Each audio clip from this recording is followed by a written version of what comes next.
तो गाइस क्या हाल है आपके। और आज इस वीडियो में बड़ा मज़ा आने वाला है। देखो पिछली बार मैंने बुक्स की बात करी थी, काफ़ी बच्चों ने वो देखा है, 1 लाख से प्लस बच्चों ने वो वीडियो देखा है और काफ़ी लोग मतलब सीरियसली तैयारी कर रहे हैं, उससे आइडिया लगता है आपका।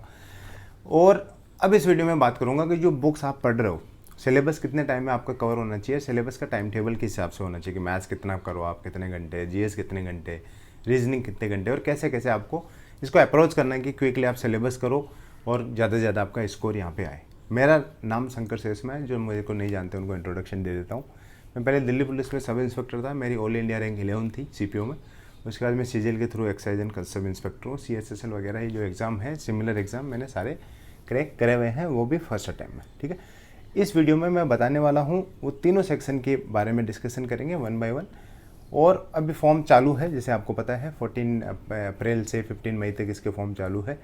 4600 के आसपास वैकेंसी है, 400 कुछ वैकेंसी एसआई की है, 4000 प्लस वैकेंसी कांस्टेबल की है। अगर आपने फॉर्म अभी तक नहीं भरा है तो जाके भर दें, क्योंकि लास्ट के मोमेंट पे कोई भरोसा नहीं है वेबसाइट्स का, कब कैसा क्या दिक्कत आए। जो भी जोन आप सेलेक्ट कर रहे हो उस हिसाब से अपने फॉर्म जाके भर दें। और बड़ा सिंपल सिलेक्शन प्रोसेस है, बस कुछ नहीं करना, रिटन एग्ज़ाम देना है, उसके बाद फिजिकल होगा, मेडिकल होगा, डीवी हुई और बस सिलेक्शन। और देखोगे ना, आप 2 स्टार जॉब की बात करूँ मैं मार्केट में, उसके कंपैरिजन में आप अगर प्राइवेट जॉब या किसी और जॉब में उतना रुतबा और पैसा आप लेने जाओगे तो बड़ी मेहनत लगेगी। आपको सिर्फ पढ़ाई करनी है और फिजिकल मेडिकल करना है, कुछ ज़्यादा दिक्कत नहीं है, आप इस लेवल तक पहुंच जाओगे। ये एक गोल्डन अपॉर्चुनिटी बोलता हूँ मैं इस बात को। अभी फिजिकल के लिए इतनी भागदौड़ नहीं करनी है आपको, फिजिकल हल्का फुल्का रख सकते हो, but I will not recommend you कि डेली रनिंग जा रहे हो। बस ये है कि वेट गेन मत करना, इतनी सी बातें, थोड़ी सी चीज़ें मैंने इसमें लिख रखी है, उनके आधार पे हम बातें करेंगे।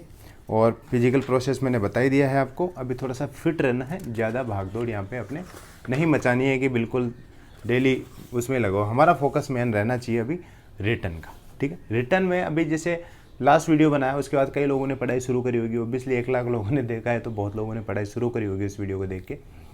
और जिनका सिलेबस हो रखा है, जैसे एसएससी की तैयारी कर रहे हैं किसी और एग्ज़ाम की, क्योंकि सिमिलर पैटर्न है कई एग्जाम्स के, तो अभी वो फुल मॉक लगा सकते हैं। इसका जो भी पैटर्न है उसके आधार पे 35-35 मैथ्स के आएंगे अपने पास, मैथ्स रीजनिंग के, और 50 अपने जीएस के आएंगे। लेकिन जिनका सिलेबस नहीं हो रखा है वो अभी सिर्फ सेक्शनल क्विज लगाए, और ये लगाने कहाँ से, आप टेक्स्ट बुक से लगा सकते हैं आराम से। अच्छा पैटर्न आता है टेक्स्ट बुक पर, वो जो टेक्स्ट बुक पे आपका स्कोर आएगा लगभग उतना ही स्कोर आपका रियल एग्जाम में आएगा। तो ज़्यादा कुछ वेरिएशन वहाँ पे नहीं देखने को मिलेगा आपको, जो एक्चुअल पैटर्न आता है उसी के आधार पे बनाते हैं। और अभी तो दे धनाधन करके एक आईपीएल की सेल चल रही है, तो टिकट भी जीतने का मौका है आपके पास, तो एक दिन मैच भी देख के आ जाना। और वहाँ पे जो टेक्स्ट बुक पास है वो 219 रुपये में, और जो प्रो है वो 307 रुपये में। और मेरा कूपन कोड जो यूज़ करोगे ट्रू, तो 12% आपको ऑफ भी मिल जाएगा। अब देखो बात करेंगे एक एक सब्जेक्ट की, पहले मैथ्स की बात कर लेते हैं। देखो जो नॉर्मल तरीका है ना, आप कोचिंग वगैरह ज्वाइन कर ली, उसके बाद बस कोचिंग वाला पढ़ा रहा है, साथ साथ आप घसीटे जा रहे हो, वैसे आपका सिलेबस कंप्लीट हो जाएगा, बड़ा सब कुछ ठीक हो जाएगा, थोड़ा बहुत डिसेंट स्कोर भी आपका आ जाएगा। बट आई डाउट कि आप फर्स्ट अटैम्प्ट में अच्छे स्कोर के साथ क्रैक कर लो। उसके लिए आपको खुद को लगना पड़ेगा। करना क्या है, एक तो सिलेबस कंप्लीट करना है, वो कोचिंग से कर सकते हो, सेल्फ कर सकते हो। सेल्फ के लिए ऐसा है कि थोड़ा सा अभी जैसे मार्केट में इतने वीडियोज़ है कि हर कोई अपने हर चीज़ पे वीडियो बना रखा है, तो कहीं ना कहीं आपको कन्फ्यूजन होगी कि यार एक्चुअल में पढ़ूँ कहाँ से। तो आप किसी कोचिंग का बैच वैच ले रहे हो तो कोई दिक्कत नहीं है, और बैच भी इतने सारे हैं उसमें भी बड़े कन्फ्यूजन है। हर टीचर बोलता है मेरा बेस्ट है, मेरा बेस्ट है, धना इतने सारे बैच हैं भाई, गॉड क्या बताऊँ मैं। हर कोई मास्टर बना बैठा है, रेलवे, एसएससी, जितने भी एग्ज़ाम्स हो रहे हैं, पटवारी वगैरह, नीट वगैरह, पुलिस के, इन सब के। लेकिन कोई एक बैच ले लो जिसको आपको लगता है जेन्युइनली ठीक पढ़ा रहा है, उस बैच से आप सिलेबस कंप्लीट करो। सिलेबस कंप्लीट करने का तरीका ये है, दो, जैसे आप कोचिंग जा रहे हो तो देखो वो तो अलग ही स्टोरी होगी, लेकिन आप कई आजकल घर पे बैठ के पढ़ाई कर रहे हैं, तो जो मैं चीज़ बता रहा हूँ वो ज़्यादातर उनसे रिलेट करेगी, लेकिन कोचिंग वाले भी देखें, आपको भी कई सारी चीज़ें समझ आएगी। 2 घंटे डेली आप मैथ्स का लेक्चर देखो, नोट्स भी बनाओ उस 2 घंटे में, और 1 घंटे प्रीवियस ईयर क्वेश्चंस की प्रैक्टिस करो उसी टॉपिक के जो आपने पढ़ना है उस दिन। जैसे मान लो कोई भी चैप्टर पढ़ा आपने, परसेंटेज का चैप्टर पढ़ लिया, एक सीधा सा उदाहरण ले लेते हैं। 2 घंटे में, क्योंकि 1 घंटे का लेक्चर है तो 2 घंटे लग जाने, कुछ क्वेश्चन भी कराओगे आप, बीच में पॉज भी करोगे, समझोगे चीज़ों को, लिखोगे भी, नोट्स बनाओगे तो 2 घंटे लग जाने। उस चैप्टर के प्रीवियस ईयर के क्वेश्चन उठाओ।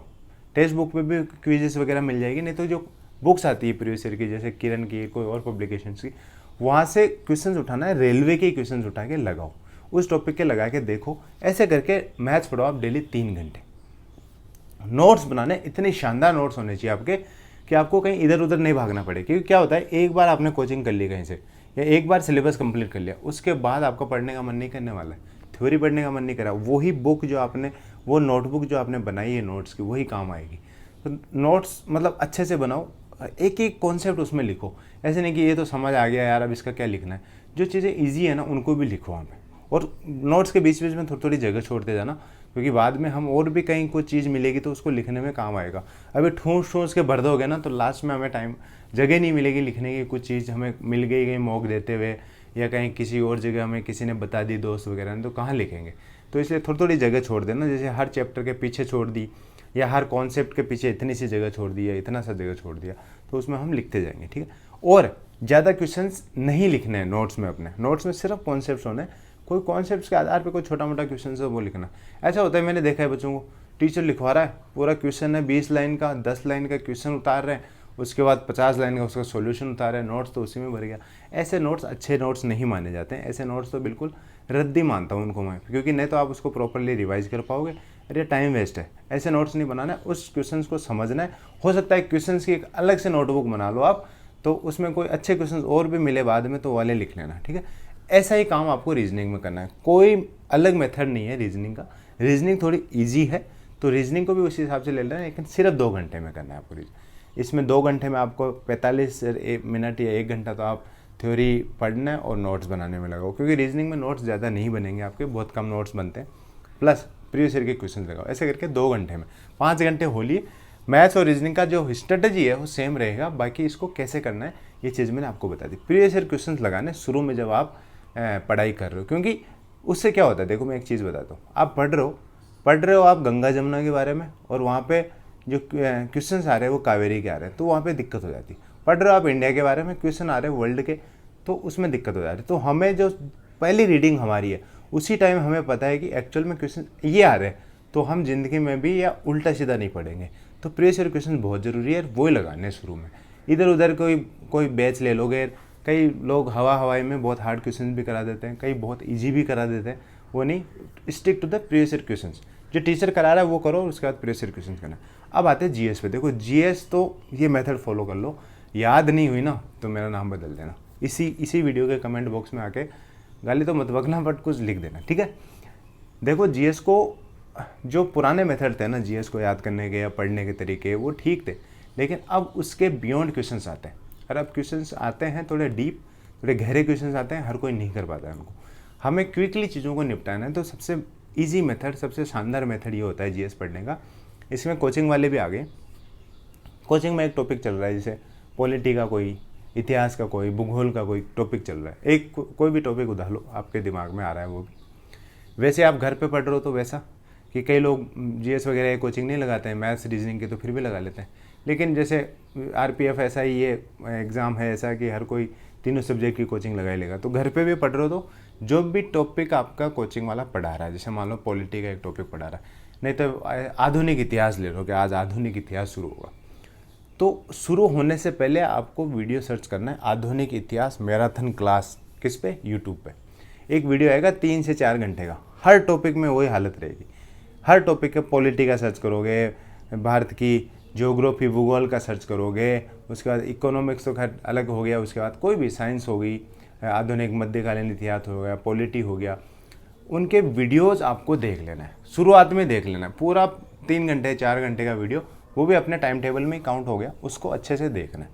मतलब लेटे लेटे देख लिए, रेस्ट में आराम से देख लो उसको, तुम्हारा दिमाग में ना एक ओवरव्यू बन जाएगा। अब लो आप क्लास जिस टीचर की आप पढ़ रहे हो या जिस बुक से आप पढ़ रहे हो वो उठा लो, क्योंकि अब मैराथन देख लिया आपने। अब तो आप चाहे कोचिंग का वो क्लास अटेंड भी नहीं करो ना तो भी चलेगा काम, क्योंकि कोचिंग वाला भी वही चीज़ें घसीट पसीट के बताएगा। मतलब उसे बताना है कि अकबर के बाद कौन आया, बाबर के साथ किसका युद्ध हुआ, उस युद्ध को बड़ा रोमांचक तरीके से बताएगा। फिर चाय आ रही है यार, कोई बाथरूम जा रहा है यार, वो तुम्हें पता ही है कोचिंग में तो कैसे टाइम वेस्ट होता है।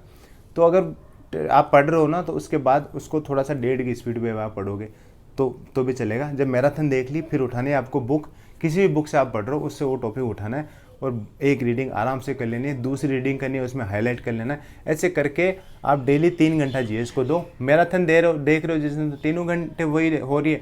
नेक्स्ट डे जैसे आप बुक पढ़ो, उसके बाद थोड़े से क्विज लगा लो उसके, कि सेक्शनल क्विज पे जाओ। जैसे पॉलिटी का पढ़ा तो पॉलिटी का, फंडामेंटल राइट पढ़ा तो फंडामेंटल राइट का, आधुनिक इतिहास पढ़ा तो उसकी क्विज, जो भी स्पेशली गांधी जी की जर्नी पढ़ी तो उसकी क्विज।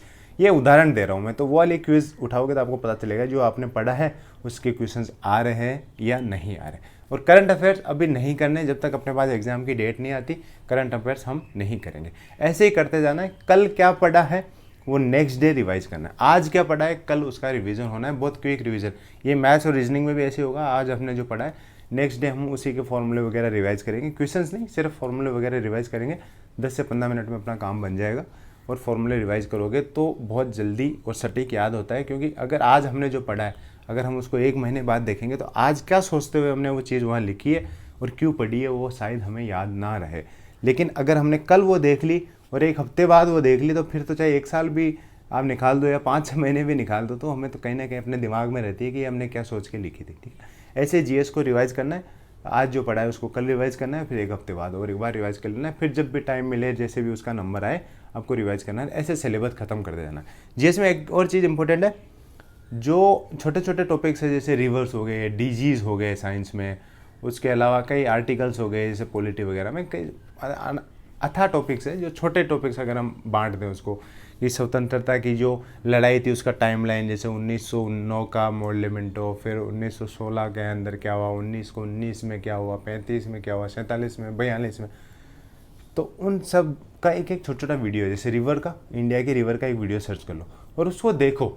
उसको देखने से आप जो पढ़ रहे हो ना उसको थोड़ा सा और अच्छे से रिलेट कर पाओगे वीडियोज़ को। क्योंकि टीचर क्या करता है ना, इंडिया के रिवर्स तो पूरे एक रिवर्स को बड़े लंबे तरीके से खींच के पढ़ाता है, और वो जो वीडियो देखोगे आप 4-5 मिनट के वीडियो में सारे रिवर्स को बता देगा। तो जो इंटरलिंकिंग है ना वो बड़ी अच्छी हो जाएगी। तो ये वाले वीडियोस देखना, जो डिजीज़ का वीडियो देख लिया, सारी डिजीज़ को शॉर्टकट में निपटा दिया, विटामिन को शॉर्टकट में निपटा दिया।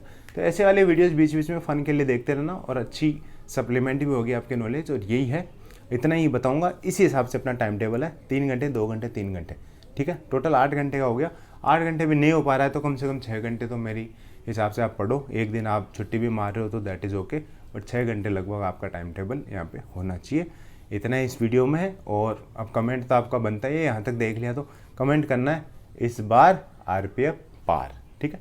ये कमेंट करके मुझे बताना है। 2-3 महीने बाद फिर से वीडियो लेके आऊँगा कि आपकी प्रोग्रेस कैसी रही है, उसके बाद आगे की रणनीति आपकी क्या होनी चाहिए उस पर उस टाइम बात करेंगे। लेकिन फिलहाल इतने ही, बुक्स जो मैंने बताई उसको फॉलो करो और लगे रहो, ठीक है। इसके अलावा कोई सब्स्टिट्यूट नहीं है, कोई शॉर्टकट नहीं है। जितने आप मेहनत करोगे, जितनी प्रैक्टिस करोगे, जितने रिवीजन करोगे, जितने छोटे छोटे कंटेंट को आप याद करते जाओगे, ज़्यादा बुक्स को नहीं पढ़ना है। जो बुक्स फॉलो कर ली उसी को बार बार पढ़ते जाओगे, कोई नहीं रोक सकता। ऐसे ही हो रही है, ऐसे ही थोड़ी है। सेंट्रल गवर्नमेंट में इतने एम्प्लॉयज़ या स्टेट गवर्नमेंट में इतने एम्प्लॉयज़, कोई महारत ही नहीं है। वो उनने क्या करा है, जो पढ़ा है वो अच्छे से पढ़ा है। सब सिलेक्शन आपका होने वाला है अगर आपने प्रॉपर मेहनत करी है तो, ठीक है। This is all in this video guys. Thank you, thanks for watching.